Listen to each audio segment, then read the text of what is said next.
मेरे प्यारे बच्चों, आप सभी को नमस्कार। क्या हाल है आप सभी के? उम्मीद है आप ठीक ठाक होंगे, मस्त होंगे, बढ़िया होंगे, तंदुरुस्त होंगे। तो आइए मेरे प्यारे बच्चों, आगे बढ़ते हैं कुछ नई और बेहतर चीज़ों की तरफ, कुछ बेहतर सीखने की कोशिश करते हैं। आइए मेरे दोस्तों, मेरे प्यारे बच्चों, आज हम जो टॉपिक कराने जा रहे हैं परसेंटेज में, वो बहुत ही महीन सा टॉपिक है। उस महीनता को समझने के लिए मैं आपसे कुछ चर्चा करना चाहूँगा। मेरे प्यारे बच्चों, मैं आपसे ये कह रहा हूँ कि यार, एक क्लास है और एक क्लास में ए, B, C, D, E, F, G, H, इन लोगों में एक सर्वे किया गया। टॉपिक का क्या नाम है परसेंटेज के इस कॉन्सेप्ट का, वो भी बताऊंगा, पर पहले सीखिए। A B C D E F G H करके कुछ बच्चे, तीन तीन छह दो, 8 बच्चे। इन 8 बच्चों में मेरे प्यारे बच्चों एक सर्वे किया गया। 8 बच्चों में एक सर्वे किया गया। क्या सर्वे किया कि भाई, आप 8 बच्चों में से कितने ऐसे बच्चे हैं जो आइसक्रीम खाना पसंद करेंगे, और कितने ऐसे बच्चे हैं जो चॉकलेट खाना पसंद करेंगे। कितने बच्चे आइसक्रीम खाना पसंद करेंगे मेरे प्यारे बच्चों, और कितने बच्चे चॉकलेट खाना पसंद करेंगे। जब बात हुई तो पूछा गया कि भाई ये बताओ, कितने बच्चे आइसक्रीम खाना पसंद करेंगे और कितने बच्चे चॉकलेट खाना पसंद करेंगे। तो सवाल ने कहा कि भाई, ए ने कहा मैं आइसक्रीम खाना पसंद करूंगा, बी ने भी, सी ने भी, डी ने भी, ई ने भी, और एफ ने भी कहा, या ई ने भी कहा कि भाई मैं आइसक्रीम खाना पसंद करूंगा। लेकिन एफ, जी और एच, ये ऐसे भाई थे जिन्होंने कहा हम चॉकलेट खाना पसंद करेंगे। अब मेरे भाई, 8 बच्चों में ये सर्वे होने लग रहा था, तो बहुत सारे बच्चों ने कहा आइसक्रीम और बाकी बच्चों ने कहा चॉकलेट खाना पसंद करेंगे। अब मान लीजिए मैं हूं अधिकारी और मैंने आपको कहा कि यार, मुझे ये जो चॉइसेस बच्चों की आपने पता करके बताई है, मुझे जरा इसका ग्राफिकल रिप्रेजेंटेशन करके बताओ क्या है क्या नहीं। तो मैं कहूंगा कि सर देखो, ऐसा है, ये तो हैं वो बच्चे जो आइसक्रीम खा रहे हैं, ये तो वो बच्चे हैं जो आइसक्रीम खा रहे हैं, ठीक है जी। और सर जी, ये एक दूसरा ग्रुप बना दिया जो चॉकलेट खा रहा है। कर दिया जी ग्राफिकल रिप्रेजेंटेशन। भाई मैंने 2 सर्कल बना दिए। ये सर्कल मैंने कहा कि आइसक्रीम खाने वाले बच्चों को रिप्रेजेंट कर रहा है, ये सर्कल मेरे भाई चॉकलेट खाने वाले बच्चों को रिप्रेजेंट कर रहा है। आपने कहा ठीक है। अधिकारी तेज था, अधिकारी ने कहा कि अच्छा चल ठीक है। अब मैं ये कह रहा हूं कि भाई, जो सी है वो ऐसा लड़का है जो चॉकलेट भी पसंद कर रहा है और आइसक्रीम भी पसंद कर रहा है। अब इसे जरा रिप्रेजेंट करके दिखाओ, ग्राफिकली कैसे रिप्रेजेंट करोगे। तो अगर आप फिर से वही काम करने की सोच रहे हैं कि भैया, ये वो बच्चे हो गए जो आइसक्रीम पसंद कर रहे हैं और ये वो बच्चे हो गए जो चॉकलेट पसंद कर रहे हैं, तो सर ये रिप्रेजेंटेशन सही नहीं हुआ। ये रिप्रेजेंटेशन सही नहीं हुआ। कुल मिला के सी कोई 2 बच्चा थोड़ी है, एक ही आदमी का नाम है। तो एक ही आदमी का नाम है तो यहां और यहां कैसे हो सकता है? ये संभव ही नहीं है। तो फिर क्या सही तरीका होगा? तो सर सही तरीका ये होगा कि भैया, ये वो बच्चे हैं जो जिन्हें चॉकलेट पसंद है और ये वो बच्चे हैं जिन्हें आइसक्रीम पसंद है। ये आइसक्रीम पसंद वाले बच्चे हैं, ये चॉकलेट पसंद वाले बच्चे हैं। तो ये दोनों आपस में जहां मिल रहे हैं, ये कौन सी पसंद के बच्चे हैं? ये वो बच्चे हैं जिन्हें चॉकलेट और आइसक्रीम दोनों पसंद है। यानी ए, बी, डी और ई, ये मेरे प्यारे बच्चों उन बच्चों की संख्या है जिन्हें आइसक्रीम पसंद है। एफ, जी, सी उन बच्चों की संख्या है जिन्हें चॉकलेट पसंद है।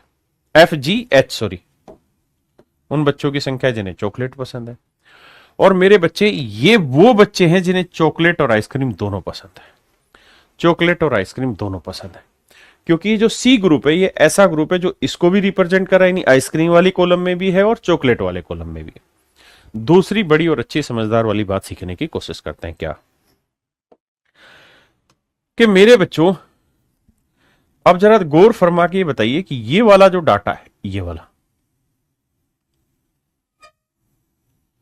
फिर ये डाटा किसको रिप्रेजेंट कर रहा है? ये जो सफेद रंग का पेन आपने चलता हुआ दिखाई दे रहा है आपको, फिर ये कौन से डाटा को रिप्रेजेंट कर रहा है? ए बी डी ई कौन से आंकड़े को प्रस्तुत कर रहा है? तो सर फिर आपको ये कहना होगा कि ए बी डी ई जो है वो रिप्रेजेंट कर रहा है उन बच्चों को जिनको केवल आइसक्रीम पसंद है, only ice cream, only ice cream, only ice cream, जिन्हें केवल आइसक्रीम पसंद है उन बच्चों को रिप्रेजेंट कर रहा है। तो जिनको आइसक्रीम पसंद है वो कौन कौन से? A B D E. और मेरे बच्चों ये बताइए ये कौन से बच्चे हैं जिनको ये बैंगनी या पिंक कलर में समेटा है मैंने? तो आप कहेंगे सर ये बच्चे हैं वो जिनको केवल चॉकलेट पसंद है, ओनली चॉकलेट पसंद है।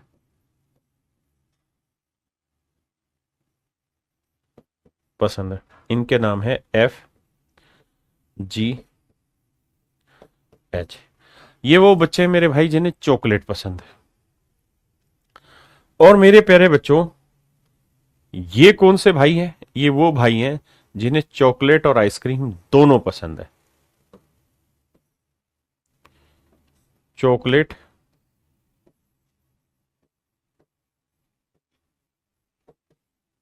And ice cream both.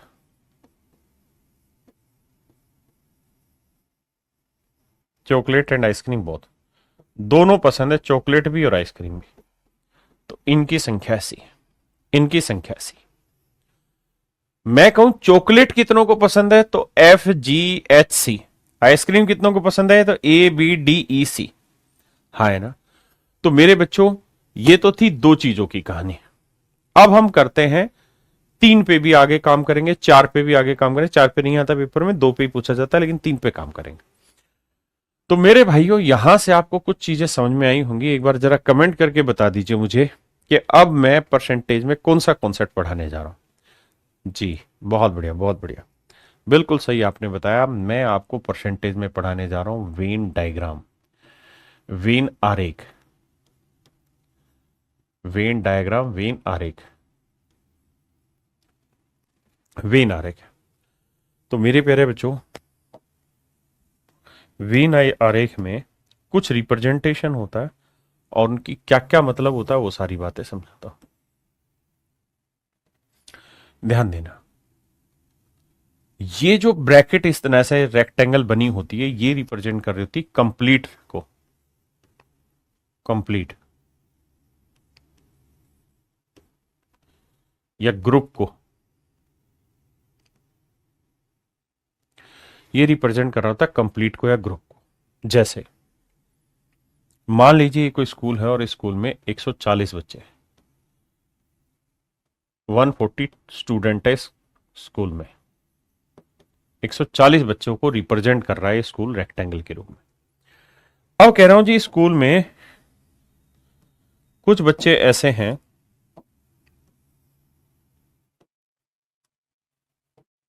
कुछ बच्चे ऐसे हैं जिनको क्रिकेट खेलना पसंद है, जिनको क्रिकेट खेलना पसंद है। मान लीजिए 80 बच्चे वो हैं जिन्हें क्रिकेट खेलना पसंद है। कुछ भाई ऐसे हैं जिनको हॉकी खेलना पसंद है,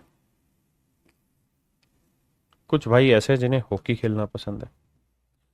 मान लीजिए 60 बच्चे वो हैं जिन्हें हॉकी खेलना पसंद है। हाँ जी। और 40 बच्चे मेरे प्यारे बच्चों वो हैं जिन्हें क्रिकेट और हॉकी दोनों गेम खेलना पसंद है। लाइक क्रिकेट, आराम से समझो धीरे धीरे। क्रिकेट कितने बच्चे लाइक करते हैं? 80। लाइक हॉकी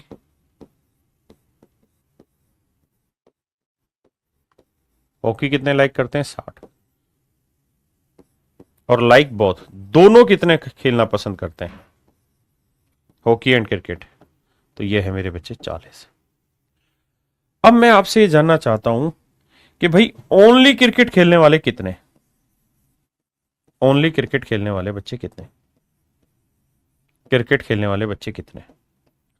तो आप मुझे कहेंगे सर ध्यान से देखिए, ये जो कॉलम है ना, यहां से यहां तक का, ये है ओनली क्रिकेट का। ये वाला गोला है ओनली क्रिकेट का, जिसमें बच्चा केवल क्रिकेट खेलता है। मेरे प्यारे बच्चों, ओनली क्रिकेट का मतलब ओनली क्रिकेट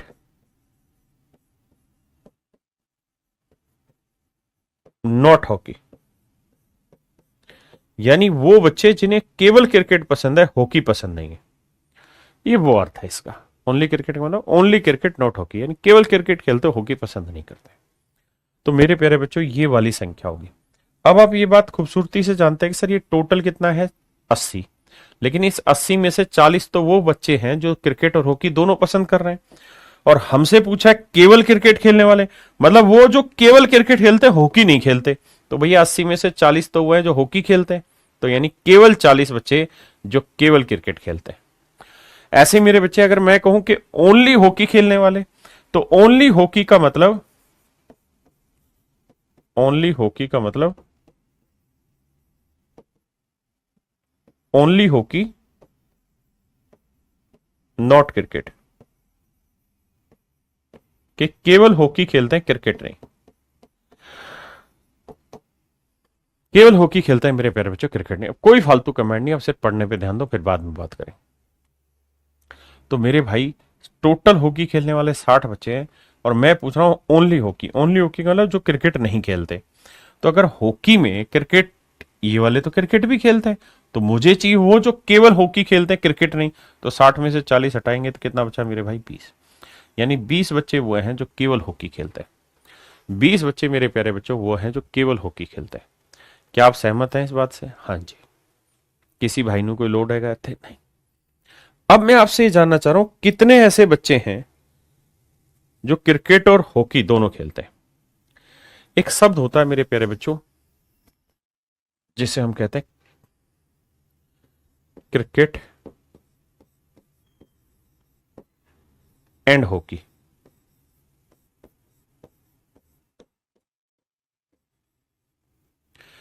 इस एंड शब्द का मतलब होता है वेन डायग्राम में इंटरसेक्शन। इंटरसेक्शन, इंटरसेक्शन को और साधारण शब्दों में कहें तो कॉमन, और साधारण शब्दों में कहें तो उभयनिष्ठ। उभयनिष्ठ, उभयनिष्ठ। यानी वो बच्चे जो क्रिकेट और हॉकी दोनों में जुड़े हुए हैं, वो बच्चे हैं 40, यानी जो दोनों में कॉमन है। लेकिन अगर मेरे प्यारे बच्चों में शब्दों का इस्तेमाल करूं, क्रिकेट और हॉकी, ओ आर, हॉकी, इस और का मतलब होता है या, क्रिकेट या हॉकी। तो क्रिकेट और हॉकी का मतलब है वो बच्चे जो क्रिकेट और हॉकी कुल मिला के खेलते हैं, यूनियन।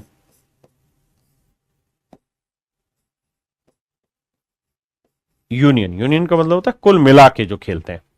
तो क्रिकेट और हॉकी में वो सारे बच्चे आएंगे जो केवल क्रिकेट खेलते हैं, 40, यानी ओनली क्रिकेट,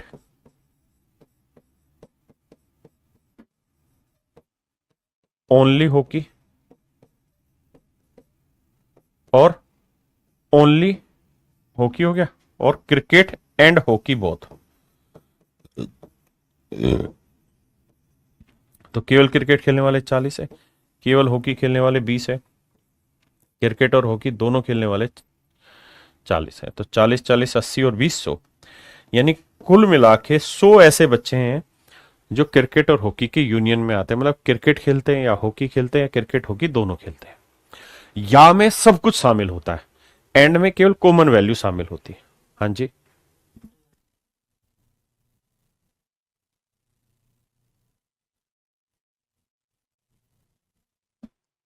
ठीक है मेरे भाई, किसी भाई ने कोई लोड है थे 10 कोई दिक्कत है तो? अब देखिए मेरे प्यारे बच्चों, अब कहानी को आगे बढ़ाते हैं, अगर आपको ये बात समझ आ गई है तो। अब मैं ये पूछूं कि ऐसे कितने बच्चे हैं, ऐसे कितने बच्चे हैं जो ना क्रिकेट खेलते हैं ना hockey.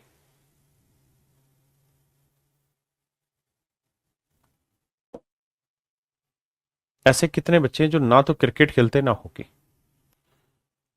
Neither cricket nor hockey, neither cricket nor hockey.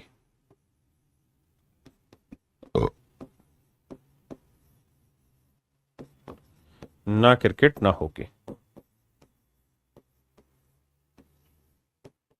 ना hockey,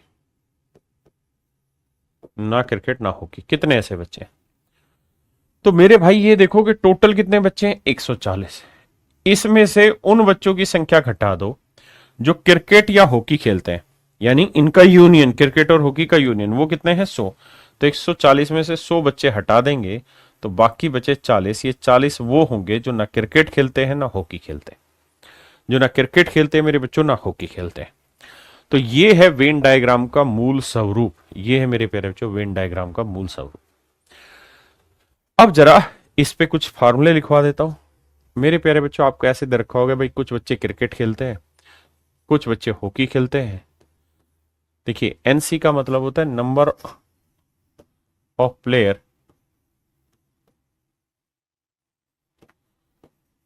who plays hockey, who plays cricket, cricket वो खिलाड़ी जो क्रिकेट खेलते हैं। एनएच का मतलब हुआ number of player who plays hockey, जो हॉकी खेलते हैं। ऐसे मेरे बच्चों एक शब्द रहता है हॉकी एंड क्रिकेट, इसका मतलब होता है कॉमन।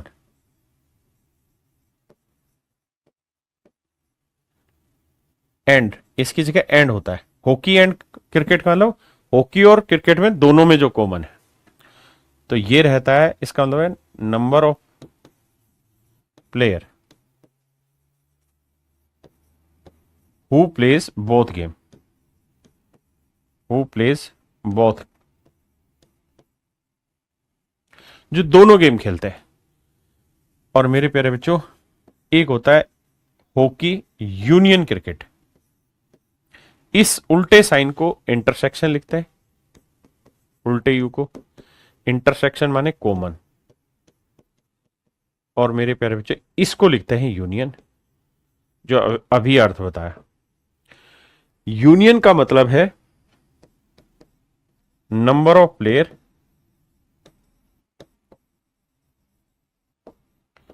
हु प्लेज हॉकी और क्रिकेट, हु प्लेज हॉकी और क्रिकेट। ये मेरे प्यारे बच्चों फार्मूलों की शब्दावली होती है। और यहां फार्मूला बनता है हमेशा कि भैया हॉकी और क्रिकेट कितने खेलते हैं, इसका सूत्र होगा जो बच्चे हॉकी खेलते हैं, जो बच्चे क्रिकेट खेलते हैं, उनमें से उन बच्चों की संख्या घटा दो जो क्रिकेट और हॉकी दोनों खेलते हैं, तो ये कुल मिला के आ जाएगा यूनियन। जैसे इस सवाल में अगर हम बात करें तो उन बच्चों की संख्या बताइए जो मेरे प्यारे बच्चों क्रिकेट खेलते हैं, 80, 80। उन बच्चों की संख्या बताइए जो हॉकी खेलते हैं, 60। 80 और 60 जोड़ दिया। अब इसमें से उन बच्चों की संख्या घटा दो जो दोनों गेम खेलते हैं, तो 80 और 60 140 में 40 गया 100। तो यानी 100 बच्चे ऐसे हैं जो या तो क्रिकेट खेलते हैं या फिर हॉकी खेलते हैं, या तो मेरे प्यारे बच्चों क्रिकेट खेलते हैं या फिर हॉकी खेलते हैं। बहुत ध्यान से सुनो, मुझे पता है बहुतों को समझ नहीं आ रहा, लेकिन धीरे धीरे सीखने की कोशिश करो, भागने की कोशिश ना करो। तो अगर कोई आपसे पूछे कि भाई कुल मिला के कितने बच्चे हॉकी और क्रिकेट खेल रहे हैं, तो इसका मतलब होगा कि इन दोनों के जोड़ में से ये घटा देना। क्यों घटा देना, इस पॉइंट को भी समझने की कोशिश करना। देखो यार ध्यान से, भाई हॉकी और क्रिकेट कुल मिला के कितने खेलते हैं, तो ये सारा डाटा है, ये ओनली क्रिकेट, ये क्रिकेट, ये केवल हॉकी। तो ये सारा जो डाटा है ये बेसिकली रिप्रेजेंट करेगा क्रिकेट और हॉकी मिला के खेलने वाले। अब कहानी क्या होती है कि एक ये वाला जो आंकड़ा है ना, ये जो कॉमन वाला, एक बार तो जुड़ना ही चाहिए इसके अंदर, लेकिन दूसरी बार ये बाकी का हिस्सा लेना चाहिए, यानी ये वाला हिस्सा नहीं लेना चाहिए। तो जब हम इन्हें जोड़ते हैं ना, तो ये जो कॉमन वाला हिस्सा है 40, ये 60 के अंदर भी मौजूद है और इस 80 के अंदर भी मौजूद है। तो एक बार तो इसे शामिल करना चाहिए, लेकिन दूसरी बार 60 में ये शामिल नहीं करना, क्योंकि ये ऑलरेडी हो चुका है। तो दूसरी बार टोटल निकालने के लिए हमें ये वाला हिस्सा चाहिए। यानी अगर आपसे पूछा जाए कि ए यूनियन बी किसे रिप्रेजेंट करेगा, तो इस चीज को रिप्रेजेंट करेगा, इस चीज को रिप्रेजेंट करेगा मेरे बच्चे, है ना। और अगर इस चीज को रिप्रेजेंट करेगा तो एक बार आप पूरा ले लीजिए, दूसरी बार केवल इतना ले लीजिए। तो होता क्या है कि जब आप इन दोनों को जोड़ोगे तो 40 एक बार इसमें भी है और 40 इसमें भी है। तो बेटर तरीका ये कि इन दोनों को जोड़ो, इसमें से कॉमन हटा दो, तो आ जाएगा आपके पास टोटल नंबर ऑफ स्टूडेंट। आइए मेरे बच्चे, अब इन पे धीरे धीरे सवाल उठाने शुरू करते हैं। पहला क्वेश्चन देखिए, कह रहे इस परीक्षा में 35% छात्र गणित में फेल हुए, यानी number of student who fail in math is 35%। 25% छात्र इंग्लिश में फेल हुए, number of student who fail in English 25%। और कह रहे जी दोनों विषयों में, यानी मैथ और इंग्लिश दोनों विषयों में जो फेल हुए हैं वो है मेरे बच्चे 10%। तो मैं आपसे जानना चाह रहा हूं कि भाई उन बच्चों की संख्या बताओ जो मैथ और इंग्लिश में कुल मिला के, यानी मैथ और इंग्लिश, यानी इनका यूनियन बताओ कि कुल मिला के बच्चे कितने हैं जो मैथ और इंग्लिश में फेल हुए हैं। तो इसका फार्मूला होगा मैथ में फेल होने वाले, इंग्लिश में फेल होने वाले, माइनस में मैथ और इंग्लिश में इंटरसेक्शन। तो मेरे प्यारे बच्चों, मैथ में फेल होने वाले 35 है, इंग्लिश में फेल होने वाले 25 है, दोनों में फेल होने वाले 10 है। 35 और 25, 3 2 5 60, 60% में से 10% घटाएंगे मेरे बच्चों, आंसर है 50%। यानी मेरे प्यारे बच्चों 50% बच्चे ऐसे हैं जो मैथ और इंग्लिश दोनों में कुल मिला के फेल हुए। तो सवाल में ये कह रहा है कि भाई टोटल बच्चे कुछ नहीं तो 100% ही लेंगे, क्योंकि परसेंट है तो 100% लेंगे। इसमें से 50% बच्चे वो हैं जो मैथ या इंग्लिश में फेल हुए हैं। तो बाकी कौन से बच्चे होंगे? बाकी वो बच्चे होंगे जो ना मैथ में फेल हुए होंगे ना इंग्लिश में फेल हुए, मतलब 100 में 50 गया 50। तो बाकी 50% बच्चे वो होंगे जो मैथ और इंग्लिश दोनों में पास हुए। मेरे प्यारे बच्चों, ये तो तरीका है इस सवाल को सोल्व करने का फार्मूले से। अब हम चर्चा करते हैं इस सवाल को वेन डायग्राम से कैसे सोल्व किया जाए, क्योंकि हमें धीरे धीरे दोनों ही चीजों पे पकड़ बनानी है। और छोटे सवालों में वेन डायग्राम बहुत काम करेगा, बड़े सवालों में फार्मूला भी काम आ जाता है। देखिए जी, दो चीजें, तो एक मान लो मेरे प्यारे बच्चों मैथ में फेल होने वाले 35% है, एक मान लो इंग्लिश में फेल होने वाले 25% है, और मेरे प्यारे बच्चों दोनों में फेल होने वाले 10%। तो कुल मिला के कितने फेल हुए हैं मैथ या इंग्लिश में? तो उसका तरीका है 35 और 25 का जोड़ करोगे 60, 60 में से 10 हटा दो तो आंसर आएगा 50। यानी 50% भाई ऐसे बच्चे हैं जो मैथ या इंग्लिश में फेल हुए। तो 100 में से 50% हटा देंगे तो बाकी 50% कौन से होंगे? वो होंगे जो दोनों में पास हुए। अगर पूछे केवल मैथ में कितने फेल हुए, तो 35 में 10 गया 25%। केवल इंग्लिश में कितने फेल हुए? 25 में 10 गया 15%। So these are your answer my dear. आइए भाई, कहते हैं एक परीक्षा में 65% छात्र गणित में पास हुए, 48% छात्र भौतिकी में। देखिए यार, दो गोले बनाएंगे। सवाल में कह रहा है 65% बच्चे ऐसे हैं जो मैथ में पास हुए, 48% बच्चे फिजिक्स में पास हुए, और भैया दोनों में कुल मिला के 30% बच्चे जो पास हुए। तो जोड़ेंगे तो 65 और 48 का जोड़ करेंगे, 8 5 13, 6 4 10 और 11, है ना। तो 113% में से ये 30% हटा दीजिए, 30% हटाएंगे तो आएगा 83%। यानी 83% बच्चा ऐसा होगा जो मैथ या फिजिक्स में कुल मिला के पास हुआ है। 83% बच्चा ऐसा है जो मैथ या इंग्लिश में कुल मिला के पास हुआ है, जिसमें मैथ वाले भी आ गए, इंग्लिश वाले भी आ गए, मैथ और इंग्लिश दोनों वाले भी आ गए। हाँ जी, तो भाई टोटल इसे फार्मूले से भी निकालेंगे तो ये आएगा N M plus N P minus N M intersection P, formula भी लगा लेना।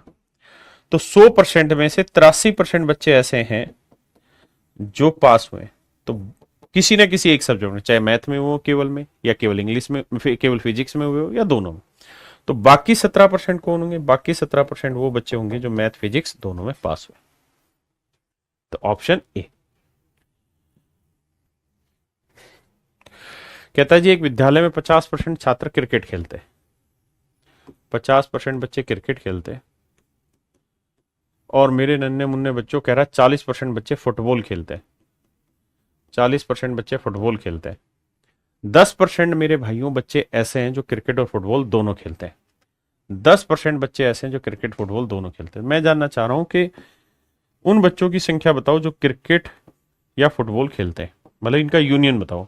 तो क्या तरीका होगा? 50 और 40 90, 90 में से 10 घटाएंगे 80, यानी 80% बच्चे ऐसे हैं जो कोई ना कोई गेम खेलते हैं। Either they will play cricket, मतलब ओनली क्रिकेट और ओनली फुटबॉल, और क्रिकेट फुटबॉल बहुत है। 80% है, तो टोटल बच्चे कितने हैं? 100%। जब भी परसेंटेज की कहानी हो तो कुल मिला के बच्चे 100% है। उसमें से 80% ऐसे ढक्कन हैं जो दोनों गेम खेलते हैं, मतलब कुल मिला के यूनियन, यानी या तो केवल क्रिकेट या केवल फुटबॉल या दोनों। तो भाई बाकी बचे कितने? 20%। तो 20% वो होंगे जो ना क्रिकेट खेलेंगे ना ही फुटबॉल खेलेंगे, यानी मेरे प्यारे बच्चों 20% इज योर राइट आंसर। कह रहा जी 50 लोग हिंदी बोलते हैं, 20 लोग तमिल बोलते हैं। 50 लोग हिंदी बोलते हैं, 20 लोग तमिल बोलते हैं, और भाई 10 लोग ऐसे हैं जो हिंदी और तमिल दोनों बोलते हैं। तो भैया कह रहा है उन लोगों की संख्या ज्ञात करो जो हिंदी या तमिल, हिंदी या तमिल का मतलब यूनियन, हिंदी यूनियन तमिल, इसकी वैल्यू जानना चाह रहा है। तो सीधा सा तरीका 50 और 20 70, 50 और 20 70, 70 में से 10 हटा दोगे 60, यानी 60 बच्चे ऐसे होंगे जो हिंदी या तमिल बोलते हैं। भाई बड़ा सीधा सा तरीका बताया। ये जो 10 है ये 2 बार काउंट हो रखा है, इस 50 में भी 10 शामिल है और इस 20 में से भी 10 शामिल है। एक बार तो लेना है भाई, ये लेना है, ये लेना है और ये लेना है। तो इस 50 के अंदर ये भी शामिल है, ये भी शामिल है, लेकिन इस 20 में से मुझे ये लेना है, ये दोबारा नहीं लेना। तो करेंगे क्या? 50 और 20 का जोड़ करके जो ये चीज है ये घटा देंगे। फार्मूले में भी आप यही करते हैं। कहते हैं एक परीक्षा में 60% छात्र गणित में पास हुए,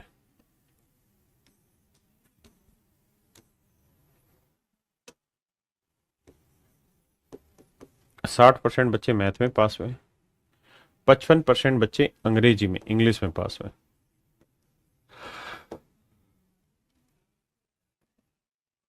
और कह रहा है हर कोई विद्यार्थी ऐसा जो किसी न किसी विषय में पास हुआ है, हर कोई विद्यार्थी ऐसा जो किसी न किसी विषय में पास हुआ है। यानी यूनियन जो है ना मेरे बच्चे, वो दे रखी 100, यूनियन दे रखी 100%। कह रहा है हर बच्चा किसी न किसी सब्जेक्ट में पास हुआ है। तो फार्मूला होता है मैथ और इंग्लिश है, तो number of student math union English, number of student pass in math, number of student who pass in English, minus number of student who pass in math and English intersection. अब देखिए मेरे प्यारे बच्चों, math union English की हम बात कर रहे हैं। तो कह रहा हर बच्चा किसी न किसी सब्जेक्ट में पास हुआ है, यानी 100 के 100% बच्चे ऐसे हैं जो मैथ या इंग्लिश में पास हुए। मैथ में कितने पास हुए? 60। इंग्लिश में पास कितने हुए? 55%। तो कॉमन की वैल्यू क्या होगी? 60 और 55, 115, 115 में 100 हो गया, तो एक्स की वैल्यू आ गई 15%, यानी 15% बच्चे वो हैं जो कॉमन में पास हुए। अब यहां कैसे निकालें? तो भैया इन दोनों का जोड़ कर लो, 60 और 55 कितने हो गए? 115। तो इस हिसाब से तो 115 बच्चे पास हुए, लेकिन सच ये है कि 100% बच्चा ही पास हुआ है। तो ये 15% फालतू कहां से आ रहा है? ये वो 15% है जो इधर भी काउंट हो गया और इधर भी काउंट हो गया, इस वजह से आ रहा है। हाँ जी, जो भाई अभी भी इस बात को नहीं समझते वो इसको ऐसे करें कि मान लेते हैं कि मैथ और इंग्लिश दोनों में कुल मिला के एक्स बच्चे पास हो रहे हैं, तो केवल मैथ में कितने पास होंगे? 60 माइनस एक्स, और केवल इंग्लिश में तो भैया पूरा इंग्लिश है, 55 में से एक्स घटाएंगे तो केवल इंग्लिश 55 माइनस एक्स। तो टोटल बच्चे कितने हैं? 60 minus x plus x, 55 minus x, और टोटल बच्चे हैं 100%। अब भाई एक्स से एक्स काटा तो यहां से एक्स की वैल्यू निकालोगे वही 15 आएगी, यानी परसेंटेज है तो 15%। हाँ है ना। देखिए धीरे धीरे स्नेही स्नेही बात पल्ले पड़ती है, मैं भी जानता हूं आप, लेकिन अभी इस पे फोकस करिए।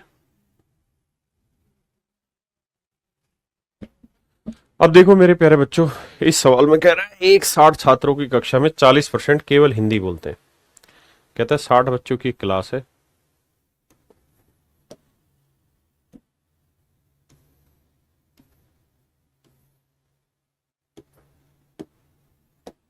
कहता है जी 60 बच्चों की टोटल एक क्लास है, इसमें 40% केवल हिंदी बोलते हैं, ओनली हिंदी वाले 40% है, 25% केवल इंग्लिश बोलते हैं, और कह रहा है बाकी बच्चे ऐसे जो दोनों भाषा बोल सकते हैं। तो कितने छात्र ऐसे जो इंग्लिश बोल सकते हैं? तो मेरे प्यारे बच्चों ऐसे समझो, अब देखो जो फार्मूला है ना, हमारा फार्मूला है भाई, जैसे क्या क्या है इसमें, हिंदी और दूसरा इंग्लिश, तो हिंदी यूनियन इंग्लिश, ये बराबर होगा Hindi English, Hindi intersection English. अब आप देखेंगे कि इसमें कोई सा भी फार्मूला ऐसा नहीं था जिसमें हम ये कह दें कि ओनली हिंदी या ओनली इंग्लिश का है। ये कंप्लीट हिंदी का, ये कंप्लीट इंग्लिश का, और ये दोनों का कॉमन है। तो ये सवाल फार्मूले से फंस जाएगा, इसलिए मैंने वेन डायग्राम पढ़ाया। फंस नहीं जाएगा, बोला हो तो उससे भी जाएगा, लेकिन क्यों परेशान हुआ जाए। ये सवाल ऐसा है जिसमें थोड़ी सी मेहनत अगर आप इस पे कर दोगे तो वेन डायग्राम से जल्दी निकल जाएगा।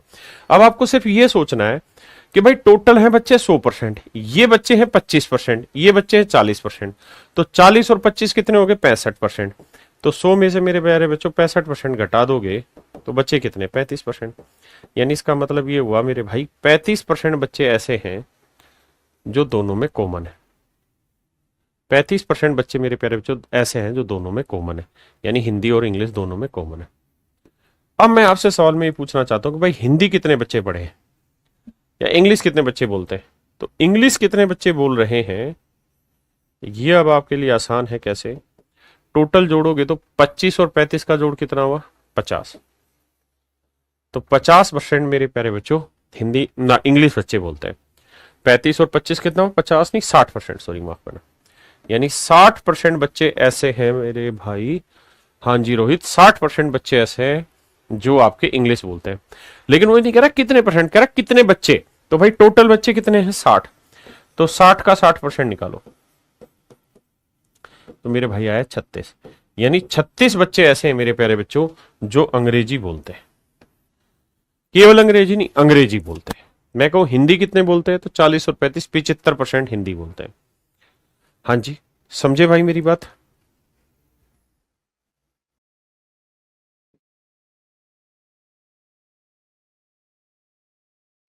अब इस पे आ जाइए। कह रहा 60 विद्यार्थियों वाली एक कक्षा में 45 विद्यार्थी म्यूजिक पसंद करते हैं। देखो जी,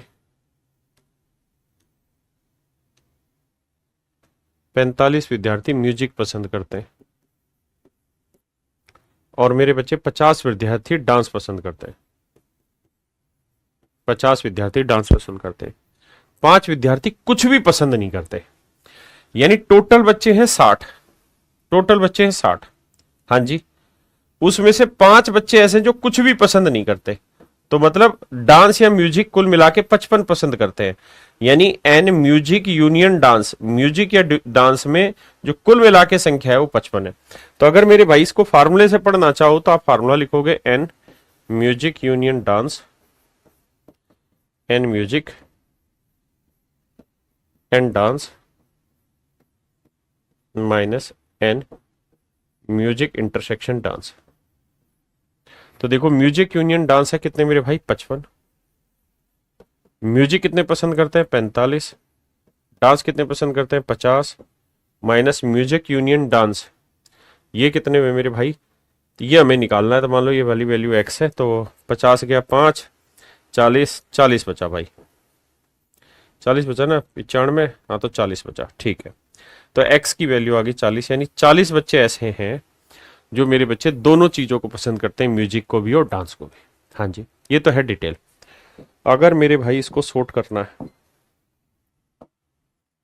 अगर मेरे बच्चे इसको सॉर्ट करना है, अगर मेरे बच्चे इसको सॉर्ट करना है, तो आपको ये पता है कि भाई 60 बच्चे थे, 5 इसमें से कुछ भी पसंद नहीं करते थे, यानी 55 ही बच्चे हैं टोटल कुल मिला के। यहां देखे तो कितने बच्चे हो गए, 50 जमा 45, तो ये हो गए भाई 95 बच्चे, जबकि एक्चुअल में तो 55 ही बच्चे। तो ये 95 क्यों आ रहे हैं, यानी 40 ज्यादा क्यों आ रहे हैं? इसलिए क्योंकि 40 एक ऐसा आंकड़ा होगा जो इसमें भी जोड़ दिया और इसमें भी जोड़ दिया, जबकि एक ही बार जोड़ना था, 2 बार नहीं। क्यों? क्योंकि एक बार ये जोड़ दिया, तो अगली बार जो आंकड़ा लेना था ना, वो लेना था जिसके अंदर 40 नहीं है, ये वाला, ये वाला। तो 40 को 2 बार जोड़ दिया, इस 50 में 40 भी, जबकि एक ही बार लेना था, तो एक बार वाला घटा दिया, आंसर आ गया। तो यानी 40 बच्चे ऐसे हैं जो दोनों गेम पसंद, मतलब गेम कह रहा हूं बे, म्यूजिक और डांस पसंद करते हैं।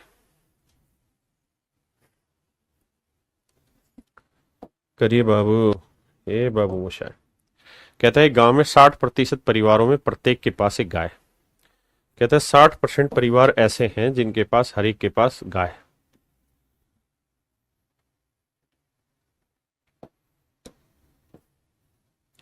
60% घर ऐसे जिनके पास गाय है, 30% के पास भैंस है, बफेलो है, और 15% घर ऐसे हैं मेरे प्यारे बच्चों जिनके पास गाय और भैंस दोनों है। गाय और भैंस दोनों है, हाँ जी, गाय और भैंस दोनों है। तो मेरे प्यारे बच्चों एक बात बताओ, खुल के अपनी बात मेरे सामने रखना कि टोटल बच्चे कितने, 60 और 30 90, 60 और 30 90 बच्चे। इसमें से 15 ऐसे हैं जो 2 बार जोड़े गए, तो ये 15 हटा दो, तो कुल मिला के बच्चे कितने, 75। यानी 75% बच्चे ही ऐसे हैं जो, या 75% ही घर ऐसे हैं जिनमें गाय या भैंस रहती है। काउ यूनियन भैंस है, काउ यूनियन बफेलो, हाँ है ना जी भाई राम। कहाँ है राम जी, कहाँ हो राम जी है? तो मेरे प्यारे बच्चों 75% घर ऐसे हैं जिनमें कोई ना कोई जानवर है, गाय है या भैंस है, या गाय भैंस दोनों है। तो गाय यूनियन भैंस आ गया 75%, मतलब 100% घरों में से 75% घरों में कोई ना कोई जानवर है। तो बाकी कितने बचे, 25%। तो बाकी 25% घर ऐसे होंगे जिनमें कोई भी जानवर नहीं होगा। मतलब टोटल घर कितने रखे, 96। सर हाईलाइट करके दिखा दिया करो ताकि नजर पड़ जाए। सवाल में कहा था कुल मिला के 96 घर है। इफ देर आर 96 फैमिलीज, अगर कुल मिला के 96 फैमिली है गांव में, तो भाई कहानी बताओ क्या होगी। तो कह रहा है जी 25% घरों में कोई जानवर नहीं, 25% घरों में कोई जानवर नहीं। 25% की फ्रैक्शन 1/4, 4 से काटेंगे 24। तो 24 घर मेरे भाई ऐसे हैं जिनमें कोई जानवर नहीं, 24 घर ऐसे मेरे बच्चे जिनमें कोई जानवर नहीं। हाँ जी, पढ़िए जी।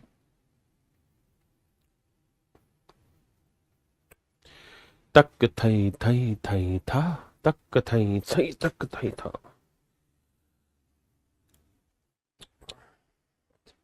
ए जाते हुए लम्हो, जरा ठहरो, जरा ठहरो, मैं भी तो चलता हूँ, कुछ बातें करता हूँ। नन्हे मुन्ने भाइयों, अब आपकी बारी है। देखिए, फालतू कमेंट ना करो बे, सीधा सवाल पे आंसर निकाल के लाओ। कहते हैं एक परीक्षा में 67% छात्र गणित में पास हुए, 53% अंग्रेजी में पास हुए, 25% दोनों में पास हुए। तो भैया कितने बच्चे हैं टोटल, निकाल लो भाई। 67% मुझे निकालना है मैथ और इंग्लिश दोनों में यूनियन की वैल्यू क्या है। तो भाई मैथ में कितने हुए, इंग्लिश में कितने हुए, और मैथ और इंग्लिश दोनों में इंटरसेक्शन कितने। तो मैथ में मेरे प्यारे बच्चों 67%, इंग्लिश में मेरे बच्चे 53%, मैथ और इंग्लिश दोनों में है 25%।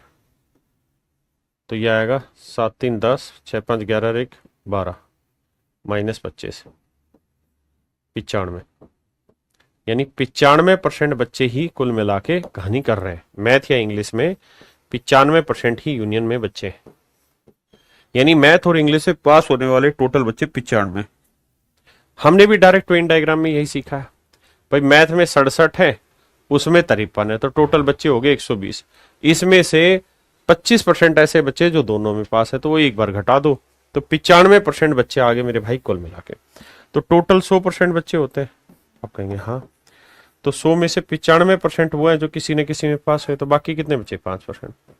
तो 5% वो बच्चे हैं जो दोनों सब्जेक्टों में पास हुए, फेल हुए होंगे, क्योंकि 95% में वो बच्चे हैं जो मैथ में पास हुए या इंग्लिश में पास हुए या दोनों में पास हुए, दोनों शामिल है।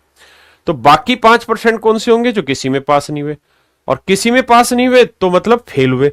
तो 5% बच्चे टोटल बच्चों का कुल मिला के फेल हुए। 5% की फ्रैक्शन 1/20, मतलब अगर टोटल स्टूडेंट 20 है, अगर मेरे भाई टोटल स्टूडेंट 20 है, तो 1 यूनिट बच्चा कुल मिला के फेल हो गया दोनों, जबकि कह रहा है 200 बच्चे दोनों में फेल हुए, तो 1 यूनिट 200 बच्चे हैं, तो भैया 20 यूनिट की वैल्यू कितनी? 20 गुना 200, उत्तर आएगा 4000 है। पूछी नहीं। अच्छा, कितने छात्र गणित में पास हुए? माफ करना। तो अच्छा, 20 यूनिट की वैल्यू कितनी बनी? 200, 4000। यानी अगर आपसे सवाल में ये पूछा जाए ना कि भाई टोटल बच्चे कितने, तो आपका जवाब होगा टोटल स्टूडेंट जो है सर, टोटल स्टूडेंट है कितने सर? 4000। लेकिन वो सवाल कुछ और पूछ रहा है, वो आसान सी बात पूछ रहा है। वो कह रहा है कि भाई जो दोनों में फेल हुए कितने बच्चे हैं? 5%। तो यानी 5% की वैसे वैल्यू 200 है, तो मेरे बच्चे 1% की वैल्यू 200/5 यानी 40 बच्चे आ गए। तो कह रहा हूं उन छात्रों की संख्या ज्ञात करो जो गणित में पास है, लेकिन केवल गणित में पास है, केवल गणित में पास है। तो मेरे बच्चे तो मैथ में कितने पास है? 67। इस 67 में से 25 बच्चे वो भी तो है जो मैथ और इंग्लिश दोनों में पास है, तो भैया 67 में से 25 घटा दो, तो 7 में 5 गया 2, 6 में 2 गया 4, तो 42% बच्चे ऐसे हैं जो केवल मैथ में पास है। तो 42% की वैल्यू कितनी? तो 1% की वैल्यू 40, तो 42 की कितनी? 1680 है ऑप्शन, तो आंसर आया 1680। ये मेरा आंसर हो गया। जिन भाइयों को पल्ले कम पड़ा है उनको दोबारा से इस कहानी को समझा देता हूं वेन डायग्राम बना के भी, कि इतना उदास ना हो।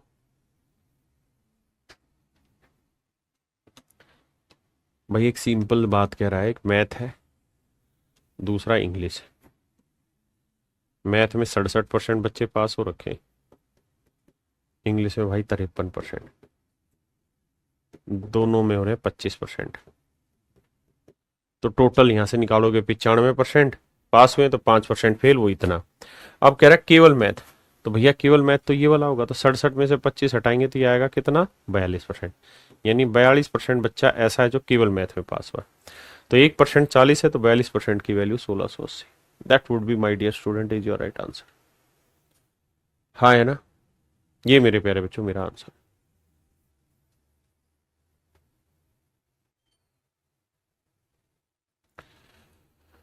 करिए भैया।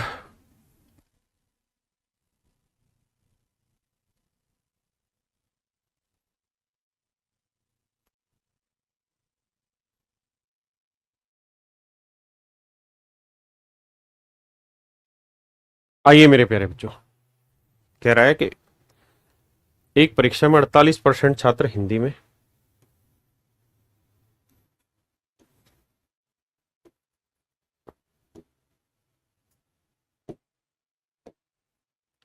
हिंदी में फेल हुए भाई 48% बच्चे, ध्यान से समझना।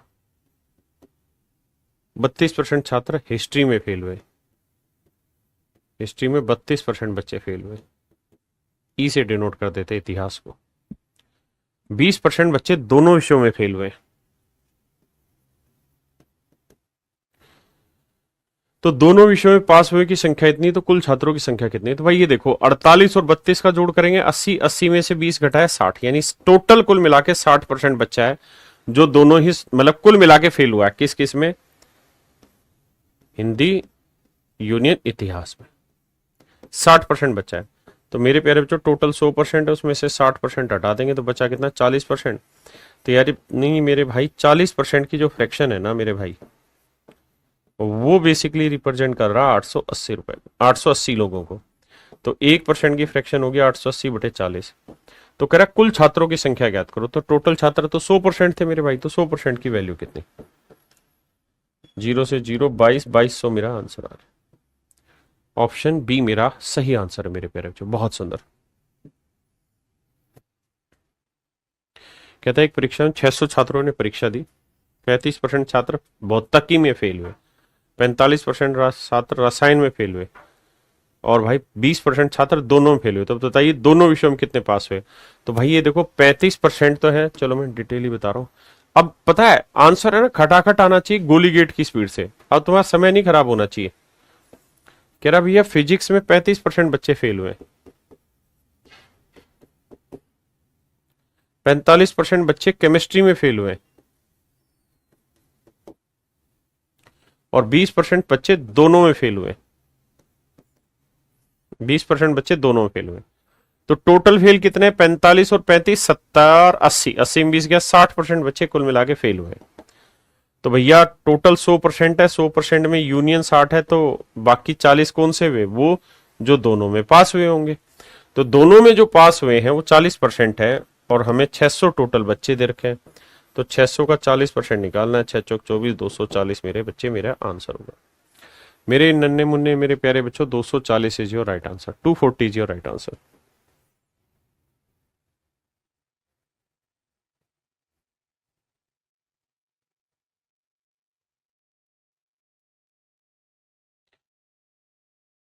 बहुत ही खूबसूरत सवाल है, जबरदस्त लैंग्वेज। मैं इस सवाल को समझाने से पहले आपको कुछ कहना चाहता हूं। मैं कहना चाहता हूं कि दो सब्जेक्ट है, हिंदी और इंग्लिश।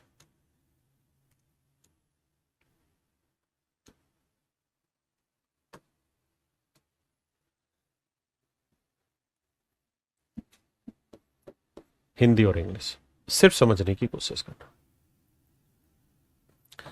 अगर मेरे बच्चे, मैं आपको ये कहूंगे भाई मुझे टोटल बच्चों की संख्या बताओ कितनी है, यूनियन को रिप्रेजेंट करके दिखाओ, तो आप कहेंगे ये यूनियन है सर।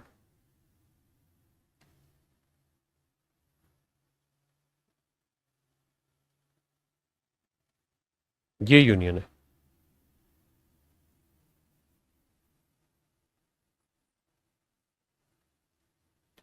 ये मेरे प्यारे बच्चों यूनियन। ये मेरे नन्हे मुन्ने प्यारे बच्चों यूनियन है। ये क्या है? यूनियन है। इस बात को ध्यान रखना। ये रिप्रेजेंट पता है किसे कर रहा है? ये रिप्रेजेंट कर रहा है एन, हिंदी यूनियन इंग्लिश को। ये है वो सारा डाटा जो हिंदी यूनियन इंग्लिश को रिप्रेजेंट कर रहा है। मतलब कंप्लीट है, थोड़ा गैप तो मैंने इसलिए छोड़ा कि लाइन बाहर ना चली जाए। अब मेरे बच्चों मैं कुछ जानना चाहता हूं आपसे, कुछ समझना चाहता हूं, उसकी तरफ दिमाग दौड़ाना। मैं कहूं कि भाई 40 बच्चे ऐसे हैं जो केवल हिंदी में पास हुए। शब्दों को ध्यान से सुना, 40 बच्चे ऐसे हैं जो केवल हिंदी में पास हुए। 20 बच्चे ऐसे हैं जो हिंदी और इंग्लिश दोनों में पास हुए। और यार 25 बच्चे ऐसे हैं जो इंग्लिश में पास हुए। 25 बच्चे ऐसे हैं जो इंग्लिश में पास हुए। हाँ जी, मानते। अब मैं आपसे ये जानना चाहता हूं, ओनली, बड़े शब्दों को ध्यान से समझना, ओनली पास इन हिंदी, केवल हिंदी में पास होने वाले बच्चों की संख्या क्या है? कोई भी डाटा लेके मैंने बात समझा दी आपको। आपने कहा जी 40, केवल हिंदी में पास होने वाले बच्चे हैं 40। ठीक है जी, ओनली पास इन इंग्लिश, केवल इंग्लिश में पास होने वाले। तो आपने कहा सर ये भी बात आसान है, 25 आपने लिखा ही है। अब मैं आपको कहूं टोटल स्टूडेंट कितने, हिंदी में लिखता हूं भाई कुल छात्र कितने। तो आप कहोगे सर कुल छात्र अगर आपको पढ़ने हैं तो आप करो 40 जमा 20 जमा 25, 5 दो 4 2 6 2 8, 85। यानी 85% बच्चे ऐसे हैं, मतलब टोटल कुल मिला के 85 बच्चे मेरे भाई। टोटल कुल मिला के मेरे बच्चे कितने? 85 बच्चे। मेरे नन्हे मुन्ने प्यारे बच्चों, कुल मिला के 85 बच्चे। कितने बच्चे हैं भाई? 85। कुल मिला के मेरे भाई 85 बच्चे हैं, इस बात को ध्यान रखिए। कुल मिला के 85 बच्चे हैं, ठीक है। अब मैं आपसे यही जानना चाहता हूं,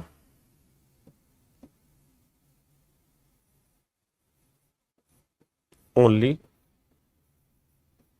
fail in reasoning, only fail in English, केवल इंग्लिश में कितने बच्चे फेल हुए? केवल इंग्लिश में कितने बच्चे फेल हुए, ये मैं जानना चाहता हूं। केवल इंग्लिश में कितने बच्चे फेल हुए, या केवल हिंदी में कितने बच्चे फेल हुए? ओनली फेल इन इंग्लिश, ठीक है। इसका मुझे सोच समझ के उत्तर देना, कोई रट्टबाजी नहीं, कोई तरीका और फालतू नहीं लगाना।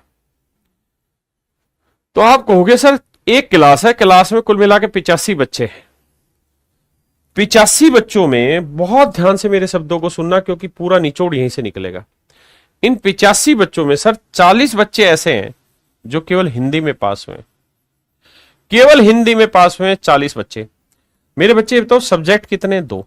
तो जो बच्चे केवल हिंदी में पास हुए हैं, इसका मतलब इंग्लिश में फेल नहीं हुए वे। इंग्लिश में फेल नहीं होंगे वो, बोलो। मेरे बच्चे जो केवल हिंदी में पास हुए हैं, क्या इसका मतलब ये नहीं कि वो केवल इंग्लिश में फेल हुए? भाई 2 सब्जेक्ट है, हिंदी और इंग्लिश। सवाल में कह रहा है कि 40 बच्चे ऐसे हैं जो हिंदी में पास हुए, केवल हिंदी में पास हुए 40 बच्चे, यानी 2 सब्जेक्ट थे हिंदी और इंग्लिश। इसमें 40 ऐसे जो केवल हिंदी में पास हुए, यानी इंग्लिश में पास नहीं हुए। इंग्लिश में पास नहीं हुए का मतलब यही तो हुआ कि केवल इंग्लिश में कितने फेल हुए? 40। नहीं, आप यस या नो में कमेंट करके बताओ, मेरी बात समझे नहीं समझे? भाई ये 2 उंगलियां आपके पास है, एक हिंदी एक इंग्लिश। हाँ जी, मेरी बात समझ रहे? मैं कह रहा हूं कि केवल हिंदी में फेल होने वाले बच्चे 40 हैं। तो जो बच्चे केवल हिंदी में फेल हुए हैं, केवल केवल केवल केवल हिंदी में फेल हुए हैं, इसका मतलब वो दूसरे सब्जेक्ट में पास हुए होंगे। दूसरा सब्जेक्ट क्या है? इंग्लिश। तो इसका मतलब केवल हिंदी में फेल होने वाले केवल इंग्लिश में पास होने वाले ही। या मैं कहूं कि केवल हिंदी में पास होने वाले, यानी 2 सब्जेक्ट है केवल इंग्लिश, सॉरी 2 सब्जेक्ट है केवल हिंदी में ही पास हुए, तो इसका मतलब इंग्लिश में फेल हुए। तो केवल हिंदी में पास होना मतलब ये बच्चे केवल हिंदी में ही पास हो पाए, इंग्लिश में फेल हुए। तो मेरे बच्चों मैं आपको ये कहना चाह रहा हूं, अगर 2 सब्जेक्ट हैं तो जो नंबर ओनली पास इन हिंदी होगा ना, वही ओनली फेल इन इंग्लिश हो।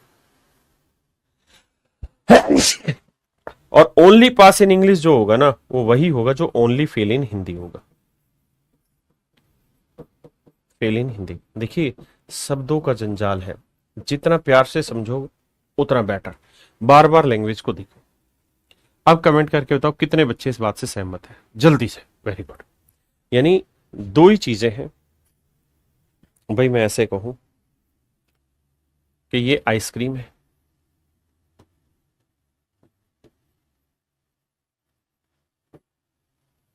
ये बर्गर है। बहुत ध्यान से समझना, ये आइसक्रीम है, ये बर्गर है। 20 बच्चे जिन्होंने केवल आइसक्रीम खाई है, 10 बच्चे ऐसे हैं जिन्होंने दोनों खाए हैं, और 30 बच्चे ऐसे हैं या 15 बच्चे ऐसे जिन्होंने केवल बर्गर खाए। तो मेरे बच्चे ये बताओ कितने ऐसे बच्चे हैं जिन्होंने बर्गर नहीं खाया? कितने? तुम गाली बक देते हो कमेंट में, समझते हो नहीं। कितने बच्चों ने बर्गर नहीं खाया? बर्गर नहीं खाया, नहीं खाया। तो ढक्कनो, एक बात बताओ, मूर्ख हो क्या तो कमेंट मार रहे हो मुझे? इन सब ने बर्गर खाया कि नहीं खाया? आप कहेंगे हाँ सर ये सारे तो बर्गर खा रहे क्योंकि बर्गर वाले गोले में ही। अगर इन सब ने बर्गर खाया है तो इसका मतलब इन्होंने नहीं खाया क्योंकि बर्गर में है ही नहीं। तो इसका मतलब मेरा आंसर हुआ 20। यानी जिन्होंने बर्गर नहीं खाया उनकी वैल्यू हुई 20। हाँ जी। अब मैं आपको ये कहूं कि भाई उन बच्चों की संख्या बताओ बच्चों की संख्या बताओ, क्या बताओ, जिन्होंने ने केवल आइसक्रीम चूसी, बताओ। तो आप कहोगे सर यही तो वो बच्चे जिन्होंने केवल आइसक्रीम चूसी है, ये वाले। भाई ये वाले कौन है? ये वो है जिन्होंने आइसक्रीम तो चूसी लेकिन साथ के साथ बर्गर भी खा लिया। तो ये तो वो है जिन्होंने बर्गर और आइसक्रीम दोनों खाया। हमें वो चीज जिन्होंने केवल आइसक्रीम खाया हो या खाई हो या जो भी है। तो केवल आइसक्रीम कितनों ने खाई है? 20 ने। तो मेरे बेटा जो तुम मुझको गरिया रहे थे यही तो मैं समझा रहा था। अब मैंने तुम्हें आइसक्रीम और बर्गर खिला दिया तो तुम्हें समझ में आ गया। वैसे तुम हराम खोरो, मोटा अनाज खा रहे हो। अरे भाई जिन्होंने बर्गर नहीं खाया, केवल उन बच्चों ने जिन्होंने बर्गर नहीं खाया। तो 20 बच्चे ऐसे थे जिन्होंने बर्गर नहीं खाया। ये वही है जिन्होंने केवल आइसक्रीम खाई थी। यही मैं यहाँ पे ढक्कनों समझाने की कोशिश कर रहा था अनपढ़ों कि केवल हिंदी में जो पास हुए इसका मतलब वो इंग्लिश में फेल हुए, और जो इंग्लिश में पास हुए इसका मतलब वो हिंदी में फेल हुए।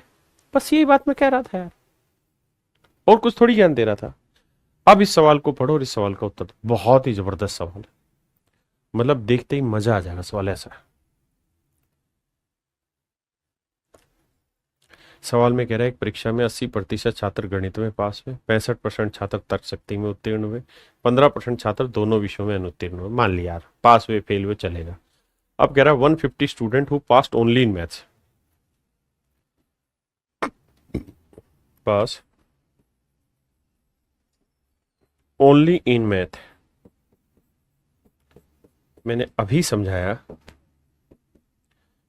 कि अगर दो सब्जेक्ट है मैथ और इंग्लिश, है ना, मैथ और रीजनिंग, तो जो बच्चे केवल मैथ में पास हुए हैं वो फेल हुए होंगे इन reasoning, fail only in reasoning.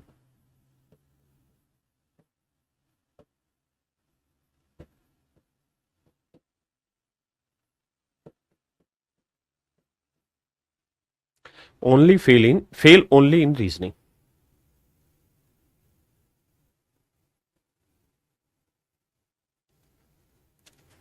Fail only in reasoning. तो मेरे भाई इस बात को समझो, कनपट्टी के लगा दो कि जो बच्चे केवल मैथ में पास हो रहे हैं वही बच्चे तो केवल रीजनिंग में फेल हो रहे हैं, केवल रीजनिंग में फेल हो रहे हैं। और उसने आपसे यही तो पूछा है, how many student fail only in reasoning. तो कितने बच्चे ऐसे हैं जो रीजनिंग में फेल हुए? तो 150 ही होगा। इसमें सोचना क्या है, 1 सेकंड का सवाल है। अब आप देख सकते हैं CHSL 2022 का एक क्वेश्चन है। बच्चों का दिमाग घूम गया होगा इस सवाल को, लेकिन आप विद्वान बच्चे हैं, समझदार बच्चे हैं, तो चुटकियों में सवाल क्रैक कर गया। अब मेरे बच्चों आते हैं 3 वालों पे। यहाँ कहानी 2 की थी।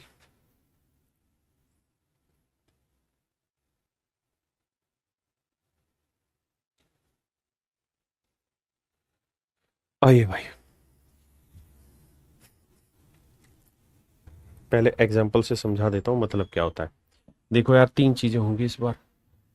डाटा बदल देते हैं, गोलों का रंग बदलते हैं, रंग बदलती दुनिया में क्या तेरा है क्या मेरा। रंग बदलते हैं भाई।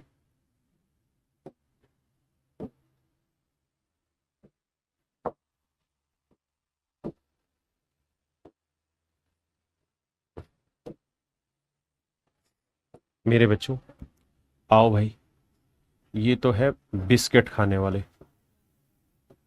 बिस्कुट खाने वाले, इसे बी से डिनोट कर देंगे। ये है भैया आइसक्रीम खाने वाले, इसे आई से डिनोट कर देंगे। आइसक्रीम, आइसक्रीम खाने वाले इसे हम आई से डिनोट कर देंगे। और मेरे नन्हे मुन्ने बच्चों ये है कौन से बच्चे? ये वो बच्चे हैं, बिस्किट खा लिया, आइसक्रीम खा लिया, चॉकलेट कर देते हैं इनको, ये चॉकलेट खाने वाले। तो इसे हम सी से डिनोट कर देंगे, इसे हम आई से डिनोट कर देंगे। ठीक है। अब मैं आपसे ये कह रहा हूं कि जहां जहां मैं पेन चलाऊं उस हिस्से को बताना क्या क्या मतलब है। बताते रहना कमेंट में, मैं आंसर देता रहूंगा।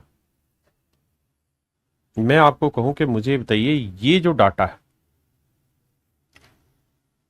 ये किसको रिप्रेजेंट कर रहा है? केवल इतना। तो आप कहेंगे सर ये रिप्रेजेंट कर रहा है बिल्कुल ठीक, जिन्होंने केवल बिस्किट खाया है, क्योंकि बिस्किट तो इन सबने खाया है, लेकिन इसमें ये जो है ये ऐसे हैं जिन्होंने और भी कुछ खा लिया है ना। लेकिन ये वाला जो डाटा है, ये डाटा मेरे बच्चों ऐसा है जिन्होंने केवल और केवल केवल और केवल बिस्किट ही खाया मेरे बच्चे, ओनली बिस्किट के है डाटा। मेरे बच्चों मैं आपको कहूं कि मुझे ये बताइए ये बच्चे कौन है,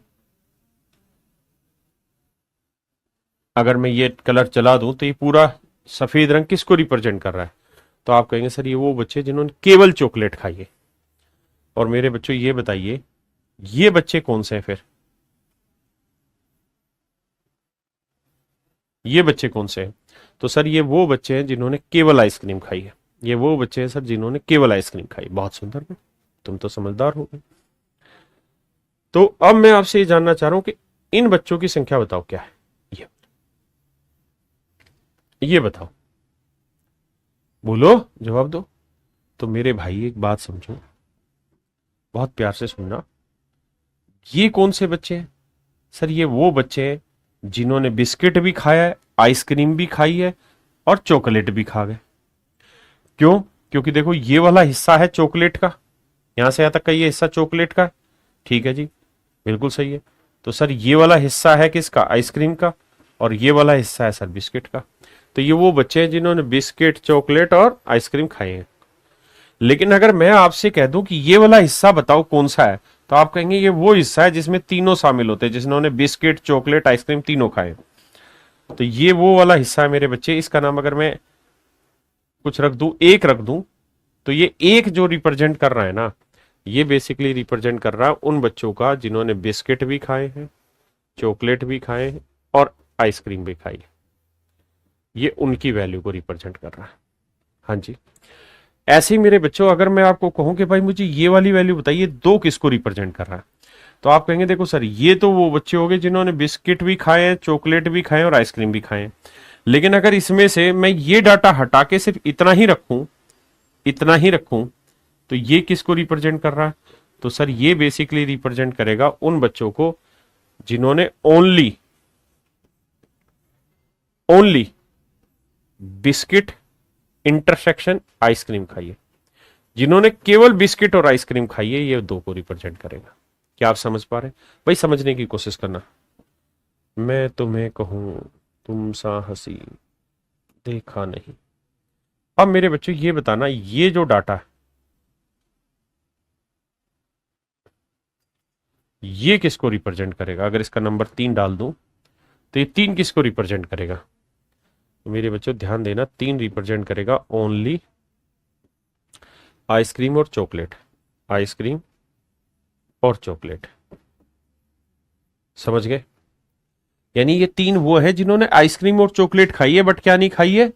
बिस्किट नहीं खाए, क्योंकि ये लाल रंग या गुलाबी रंग जो है ये चॉकलेट में और आइसक्रीम में ही घूम रहा है। अब मेरे भाई मैं कहूं तुम्हें, मैं अगर कहूं तुम साहसी देखा नहीं, भैया जी ये 4 है। तब मुझे बता दो ये 4 कहां इस्तेमाल होगा? 4 कहां इस्तेमाल होगा? तो आप कहेंगे 4 इस्तेमाल होगा sir only biscuit and chocolate, biscuit and chocolate. अब मुझे बताइए कहानी आपको समझ में आई कि नहीं आई? हाँ है ना, केवल बिस्किट और चॉकलेट और कहीं यूज नहीं होगा। क्या आप मेरी बात समझ पाए? हाँ है ना। तो ये मेरे बच्चे इनके शब्दों के अर्थ हैं। अब आप चाहें तो मैं इस पे एक फार्मूला लिखवा देता हूं, मतलब आप समझ ही गए। देखिए अगर मैं ये लिख रहा हूं ना बिस्किट इंटरसेक्शन चॉकलेट, तो इसका मतलब बिस्किट और चॉकलेट कॉमन मिला के कितने बच्चे खाने वाले हैं वो है। तो बिस्किट, इस शब्द को समझना, अगर मैं सिंपल ये कहूं कि बिस्किट और चॉकलेट का इंटरसेक्शन बताओ क्या होगा नंबर ऑफ स्टूडेंट, तो भैया बिस्किट है यहां, चॉकलेट है यहां, तो बाबू ध्यान ये दे देना, गड़बड़ झाले में मत फंस जाना, बिस्किट और चॉकलेट खाने वाले ही हैं। ये सारे बच्चे वो है जो बिस्किट भी खा रहे हैं और चॉकलेट भी खा रहे हैं, है ना, क्योंकि ये एक वाला भी ऐसा है जो बिस्किट भी खा रहा है, चॉकलेट भी खा रहा है। तो इसका आंसर हो जाएगा 1 + 4। लेकिन अगर मैं कहूं कि ओनली बिस्किट और चॉकलेट, तो उसमें केवल 4 आएगा। ओनली में और टोटल में फर्क होता है, उस बात को समझना। अब मैं इसका एक शॉर्टकट लिखवा दे रहा हूं मेरे बच्चों, शॉर्टकट पे फोकस करिए। 3 चीजें होंगी, मान लो ए, बी और सी, 3 चीजें। तो आपसे ऐसे में पूछेगा N A union B union C, कहेगा इसकी वैल्यू बताओ। तो N A, N B, N C minus N A union B, माफ करना, ए इंटरसेक्शन बी। ये ओनली नहीं है, ओनली अलग होता है। N B intersection C, N C intersection ए,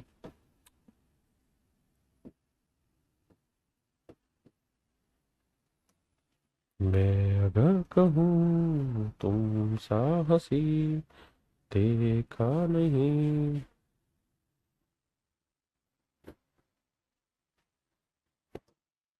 और माइनस में रहता है मेरे बच्चे, यहां लिख देता हूं माइनस में, N A intersection B intersection सी,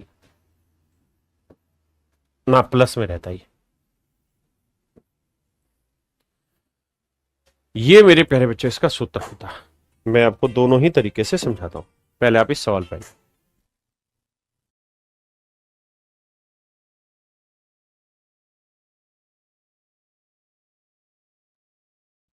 देखिए मेरे प्यारे बच्चों, अगर मैं इस सवाल को वेन डायग्राम से समझाने लगूं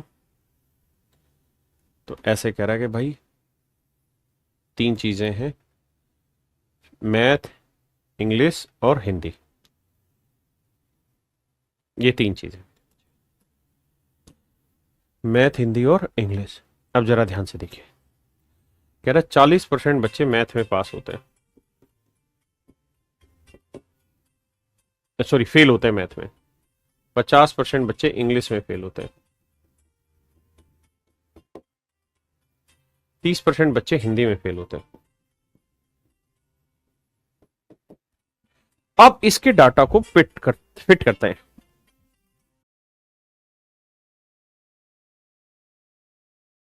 देखिए 30% है, कह रहा 25% छात्र गणित और अंग्रेजी दोनों में फेल हो रहे हैं, मैथ और इंग्लिश में 25% बच्चे फेल हो रखे हैं। 15% छात्र इंग्लिश में हिंदी में,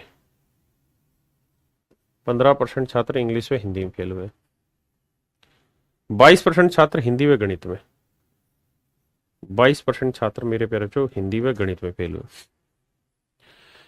यदि 13% छात्र ऐसे हैं 13% छात्र ऐसे मेरे प्यारे बच्चों जो तीनों सब्जेक्टों में फेल है, तो तीनों विषयों में पास होने वाले टोटल बच्चे बताइए कितने होंगे। तो आप ये बताइए कि यार 22% बच्चे वो हैं जो यहां से यहां तक है, 22 में से ये 13 आए थे, कितना बता, 9%। ये टोटल है 15, 15 में से ये 13 आए थे, कितना हुआ, 2%। ये टोटल खाना जो है ये 25 है, 25 में ये 13 थी, कितना आएगा, 12। अब मैं कहूं कि केवल मैथ में कितने फेल है, तो भाई ये पूरा है 40, 40 में से 9%, 13%, 12%, तो 12 और 13 25, 25 और 9 34, तो 40 में 34 गया, 6% केवल मैथ में। ये पूरा है 50, तो 12 13 25 और 2 27, तो केवल इंग्लिश में कितने में मेरे बच्चे, 23%। ये पूरा है मेरे बच्चे 30, तो 13 और 2 15, 15 और 9 24, 30 में 24 गया, 6%।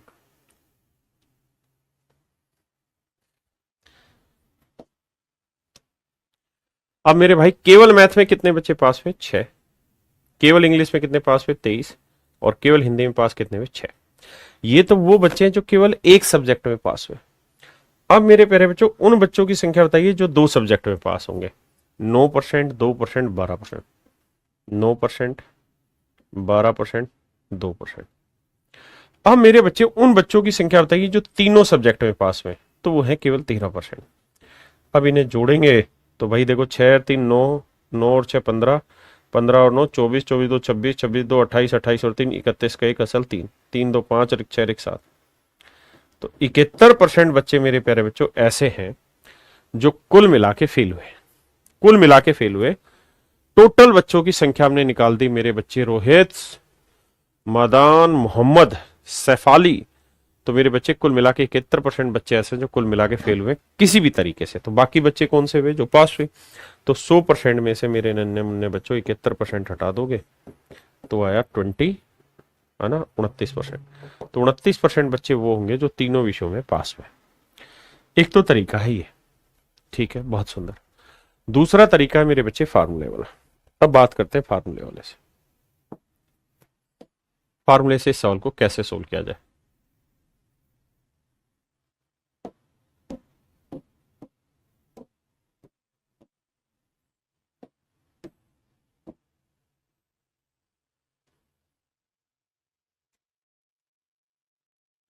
छोटा कर रहा हूं डाटा, बाकी आप समझना। देखिए यार, आप जानते हैं फार्मूला ये रहता है, math union English union Hindi.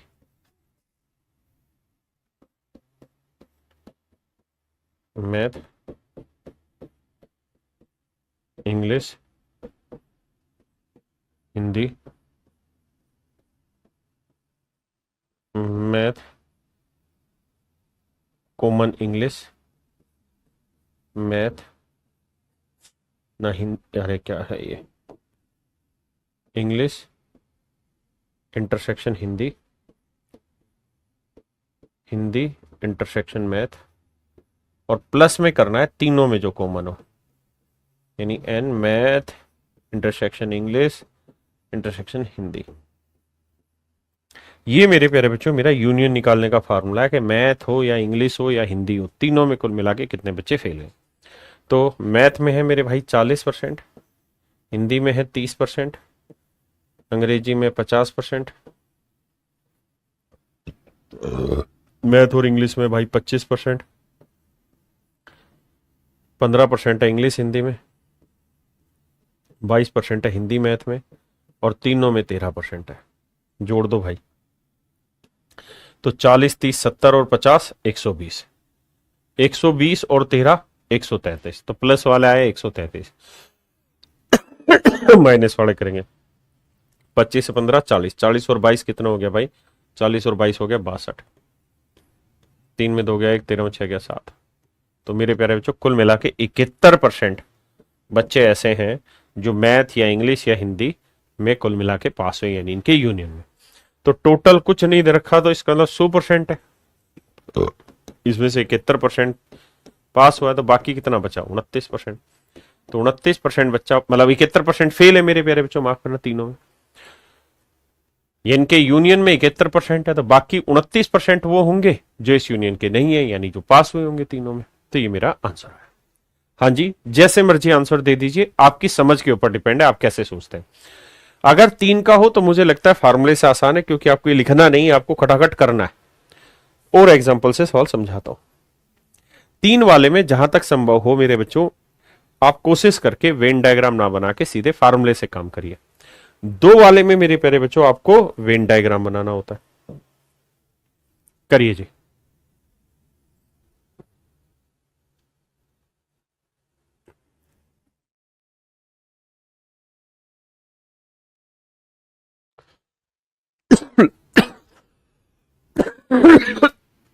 आइए भाई, देखिए यार, 20% बच्चे मैथ में फेल हुए, लिखो भाई। 15% इंग्लिश में फेल हुए, 25% बच्चे हिंदी में फेल हुए। कह रहा 5% मैथ और इंग्लिश में, 10% छात्र इंग्लिश और हिंदी में, 15% छात्र गणित और हिंदी में, और कह रहा है 2% छात्र तीनों विषयों में फेल हुए। तो तीनों वाला जोड़ देते हैं, बाकी जो कॉमन होते हैं वो घटा देते हैं। अब जोड़ के सेटल करेंगे, 20 15 25 40 और 20 60 और 2 ये 62 भाई, 15 और 5 20 और 10 30, 30 घटाएंगे थी कितना बचा 32, यानी 32% बच्चा ऐसा है जो यूनियन निकल के आया math English reasoning, math English Hindi का। अब कह रहा है भाई बाकी कितने ऐसे बच्चे जो तीनों विषयों में पास हुए। तो भाई टोटल 100% होता है, तो 100% में से 32% बच्चा ऐसा है, 32% ऐसा बच्चा है जो फेल हुआ है। तो बाकी कितने बचे 68%। तो मेरे प्यारे बच्चों 68% बच्चा वो होगा जो तीनों सब्जेक्टों में पास हुआ, तीनों सब्जेक्टों में पास हुआ। मेरे भाइयों क्या आंसर होगा मेरे बच्चों, मेरे नन्हे मुन्ने प्यारे बच्चों 68%। CGMA 2020 का क्वेश्चन। तो इसमें आप वेन डायग्राम ना लगा के सीधे सीधे फार्मूले से करिए। जब तक ये ओनली ओनली ना आ जाए तब तक इसी तरह खींचा करो सवाल को। ये तो सेम ही सवाल है क्या?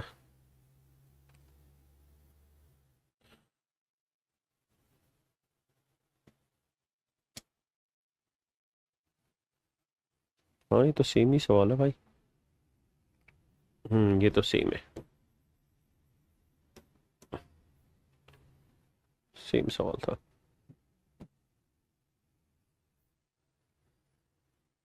यहां देखिए, यहां थोड़े समझदारी के सवाल मिलेंगे आपको।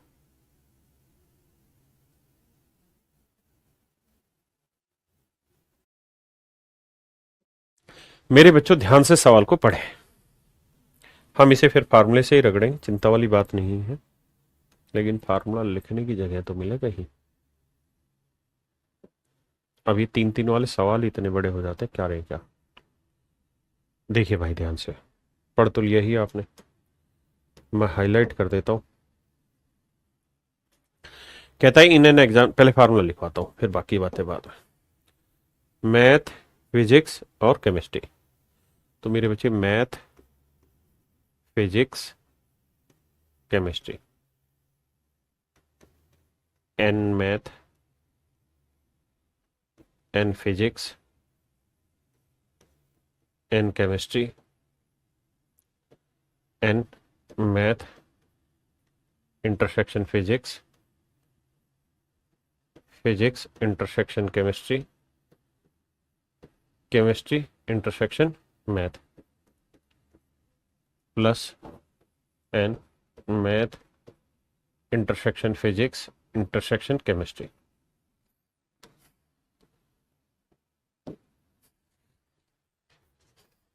आइए मेरे प्यारे बच्चों, कहता है किसी परीक्षा में 53% बच्चे ऐसे हैं जो गणित में फेल होते हैं।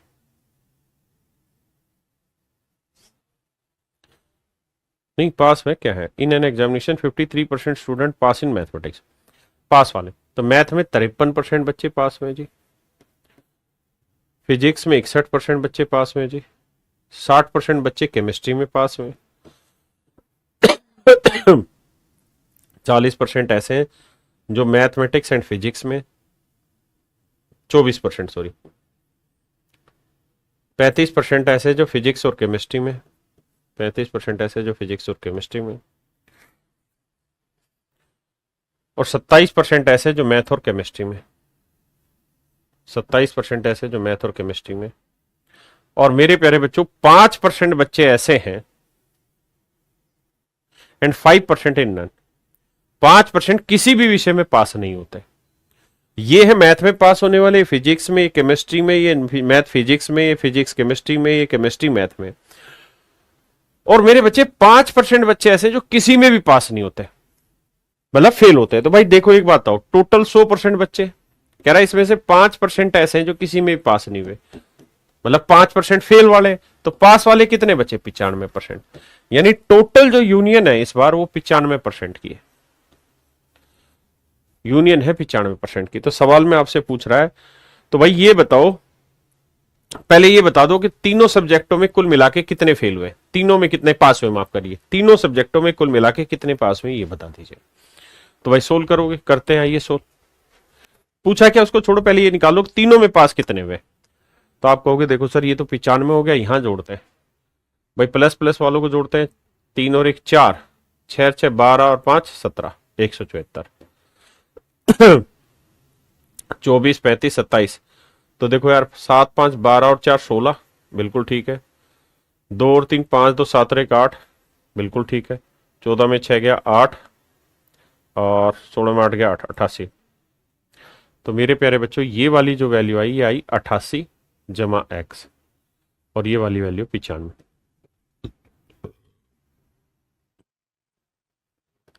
तो x की जो वैल्यू है मेरे प्यारे बच्चों वो है 7। x की वैल्यू है मेरे भाइयों 7। x की कितनी वैल्यू मेरे नन्हे मुन्ने प्यारे बच्चों, 7।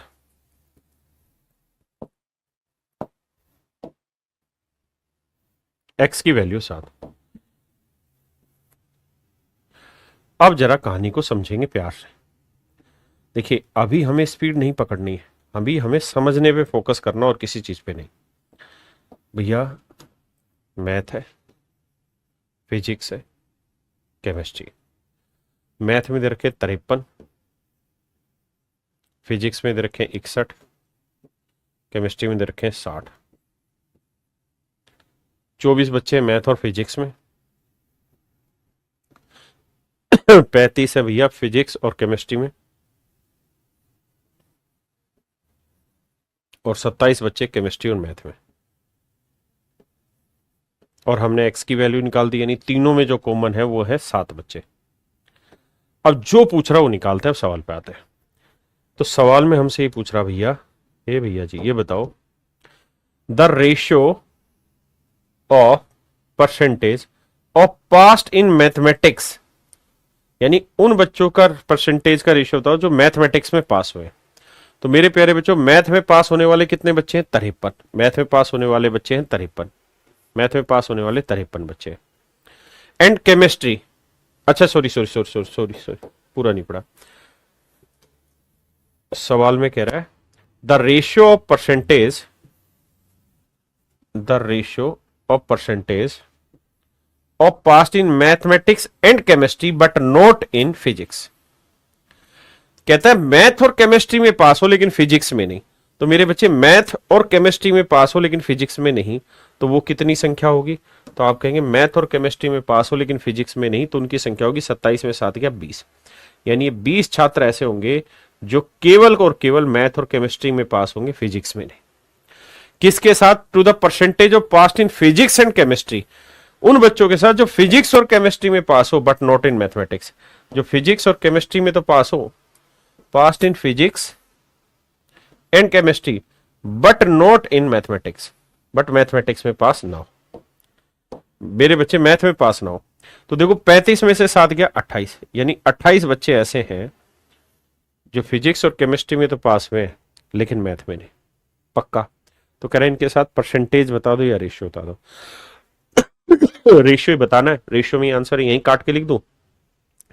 4 5 20 और 4 7 28, तो रेशियो आ गया 5:7। ये मेरे प्यारे बच्चों मेरा सही answer. Option B is your right answer. ये अच्छे सवालों में से एक है, ये अच्छे सवालों में से मेरे बच्चों एक है, जो one of the finest question है उनमें।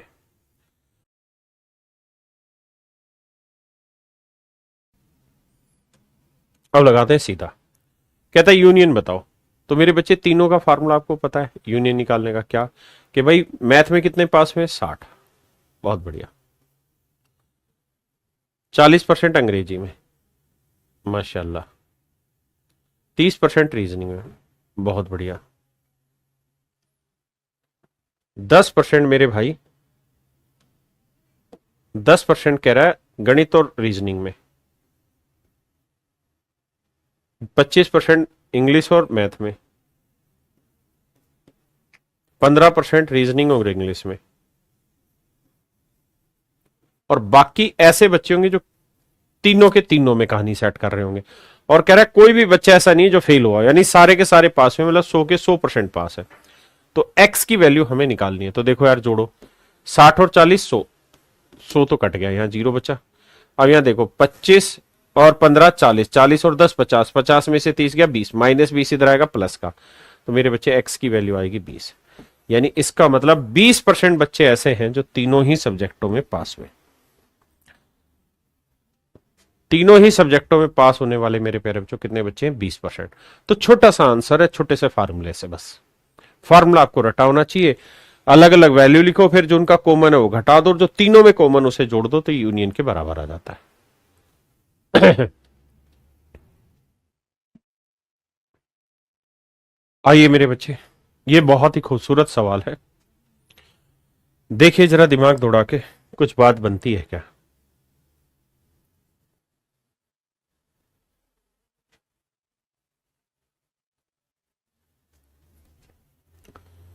देखिए यार, ये थोड़े अच्छे लेवल के क्वेश्चन है।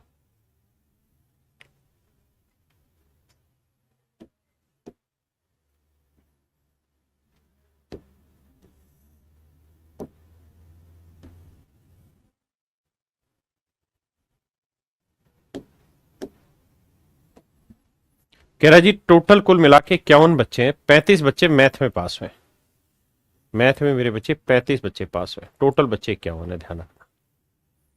34 बच्चे अंग्रेजी में पास हुए,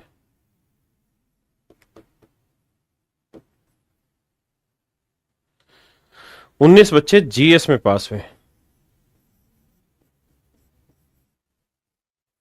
11 बच्चे ऐसे हैं जो गणित और अंग्रेजी में पास हुए लेकिन सामान्य ज्ञान में नहीं। मैथ और इंग्लिश में पास हुए 11 बच्चे लेकिन सामान्य ज्ञान में नहीं। कह रहे जी 5 बच्चे ऐसे जो गणित और जीएस में पास हुए लेकिन इंग्लिश में नहीं। 5 बच्चे ऐसे जो गणित और जीएस में पास हुए लेकिन इंग्लिश में नहीं। और कह रहा 12 छात्र ऐसे हैं जो तीनों में पास हुए। 12 छात्र ऐसे हैं जो तीनों विषयों में पास हुए। यहां तक की बात ठीक है। अब जरा ध्यान देना, क्या पहले इतनी बात को समझ के सोल्व करते हैं। आओ जरा भाई, केवल मैथ में कितने पास हुए, तो 11 12 5 हटा दो, 11 और 12 कितना हुआ 23, 11 और 12 मेरे भाई 23, 23 और 5 28, तो 35 में से 28 गया मेरे बच्चों, ये संख्या कितनी आ गई 7। ठीक है जी। अब सवाल में क्या कह रहा है उस बात पे हाईलाइट कर लेते हैं। सवाल में उसने कहा every one student who passed in GK, हर एक वो बच्चा जो जीके में पास हुआ है, also passed in at least one of the following 2 subject math and English. इस शब्द को ध्यान से पढ़िए। कहां गई ये लाइन, यदि प्रत्येक छात्र, भाई जहां जहां हाईलाइट कर रहा हूं उसी लाइन को पढ़ना बार बार। यदि प्रत्येक छात्र जो सामान्य ज्ञान में पास होता है कम से कम एक विषय गणित या अंग्रेजी में पास होता है। इन लाइनों को पढ़िए फिर आगे मतलब।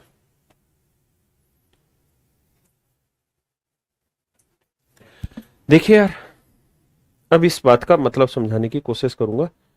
आई हिंदी इंग्लिश दोनों में पढ़ना मेरे साथ साथ। एवरी वन स्टूडेंट यानी हर एक student who passed in GK, जो जीके में पास कर रहा है वो किसी ना किसी और सब्जेक्ट में कम से कम पास होगा। At least one of the following 2 subject math and English, यानी जीके में पास होने वाला हर बच्चा कम से कम किसी एक सब्जेक्ट में और पास हुआ होगा, कम से कम, यानी मैथ और इंग्लिश में पास हुआ ही होगा। देखो 3 सब्जेक्ट है जीएस, तो कह रहा है जीके में या जीएस में पास होने वाला हर बच्चा कम से कम एक सब्जेक्ट में और पास हुआ है। तो इसका मतलब ये हुआ केवल जीके में पास होने वाला कोई बच्चा नहीं है। केवल जीके में पास होने वाला कोई बच्चा नहीं। क्यों? क्योंकि जीके में जो भी पास हुआ है किसी दूसरे सब्जेक्ट में भी कम से कम हुआ ही है, दूसरे कम से कम एक सब्जेक्ट में तो पास हुआ ही हुआ है। तो इसका मतलब जीएस में कोई भी बच्चा ऐसा नहीं जो अकेला जीएस में पास हुआ हो। तो मेरे भाई देखो ये 19 है, ये 12 और 5 17, तो ये पूरा गोला है 19, ये 0 जमा 5 जमा 12 17 आया, तो 19 में 17 गया 2, तो ये वाली वैल्यू होगी 2। अब मेरे बेटे इंग्लिश निकाल देंगे, 11 और 12 23 और 2 25, तो ये वैल्यू आई 9।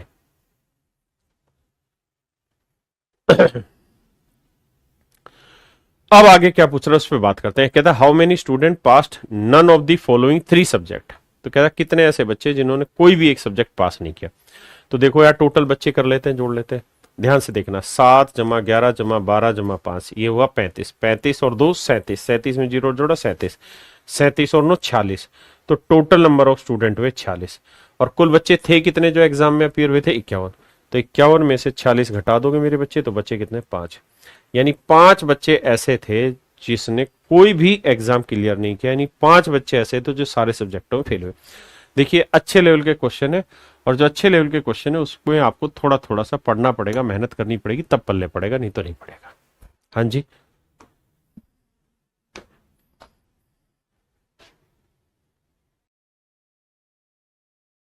देखिए मेरे प्यारे बच्चों, सवाल को पढ़ते हैं। कहता है एक कक्षा में 39 स्टूडेंट मैथ में पास है, 50 स्टूडेंट इंग्लिश में, 39 स्टूडेंट रीजनिंग में पास है मेरे बच्चों।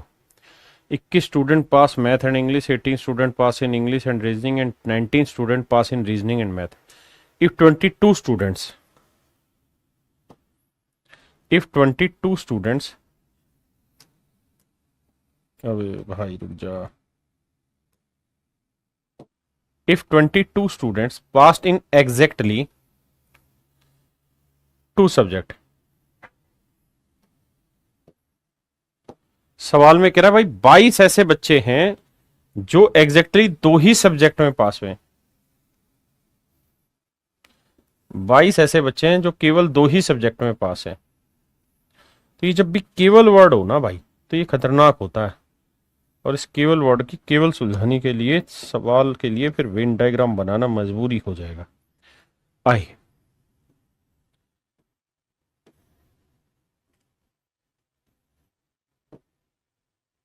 ध्यान दीजिए भाई, 39 बच्चे गणित में पास हुए, मैथ में 39 बच्चे पास हुए हैं, बहुत बढ़िया जी। 50 बच्चे इंग्लिश में पास हुए जी, माशाल्लाह। 39 बच्चे रीजनिंग में पास हुए, बहुत बढ़िया। 21 बच्चे मैथ और अंग्रेजी में पास हुए, मैथ और अंग्रेजी में पास हुए। 18 छात्र अंग्रेजी और रीजनिंग में पास हुए। 18% 18 बच्चे, माफ करना। 19 बच्चे रीजनिंग और मैथ में पास हुए, 19 बच्चे रीजनिंग और मैथ में पास हुए। अब मेरे बच्चे, कहानी ये है कि हमें टोटल नहीं दे रखा कि तीनों में कुल कितने पास हुए, तीनों में, तो मैं मान लेता हूं x। तो केवल मैथ और इंग्लिश में कितने हुए थे, 21 में से x घटाया 21 माइनस x। केवल रीजनिंग और मैथ में कितने हुए, 19 माइनस x। केवल रीजनिंग और इंग्लिश में कितने हुए, 18 माइनस x।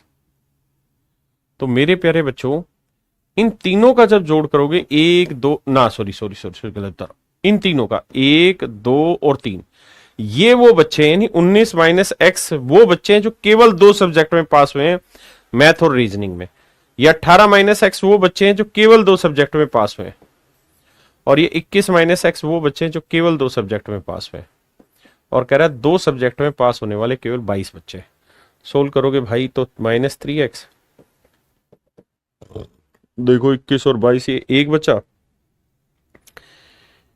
अब 19 और 18 37, 37 में गया 36, तो x की वैल्यू आ गई मेरे बच्चे 12। अगर x की वैल्यू 12 आ गई तो मेरे भाई पॉइंट ऑफ इंटरसेक्शन आ गया 12, मतलब तीनों में जो कॉमन है। अब कह रहा भाई टोटल नंबर ऑफ स्टूडेंट बताओ, यही पूछा ना, तो कुल कितने छात्र पास हुए, तो भाई ये टोटल बच्चे बताओ। अब 2 तरीके, या तो आप सीधा सीधा फार्मूले से सोल्व कर सकते हो, या ये वैल्यू इंडिविजुअली आप निकाल सकते हो। देखिए यार कैसे कैसे करा जाए। अगर मेरे बच्चे सोल्व करना है तो आपको ये देखना होगा कि ये वाली वैल्यू है भाई, इसे हटाओ। x की वैल्यू आ गई कितनी, 22 ना 12, तो ये 12 है, ये 18 है तो ये 6 होगी, ये 7 होगी, ये 9 होगी। अब मेरे बच्चे ये 39 है तो 12 और 9 21, 21 7 28, तो ये 11 बची। ये 50 है तो 12 6 18 और 9 27, ये बचा मेरे भाई 23। और ये 12 6 18 और 7 18 और 7 25, 39 में 25 गए, आया 14। अब मेरे बच्चे 14 11 23 जमा 7 जमा 9 जमा 6 जमा 12 जोड़ देंगे, ये मेरा आंसर आएगा। ये मेरी बच्चों बेसिक बात थी हमारी वेन डायग्राम के ऊपर, कि वेन डायग्राम में कैसे कैसे सवाल बनते हैं और आप इन सवालों को किस तरह सोल्व कर सकते हैं। तो आज के लिए मेरे प्यारे बच्चे इतना ही। Thank you, have a nice day to everyone.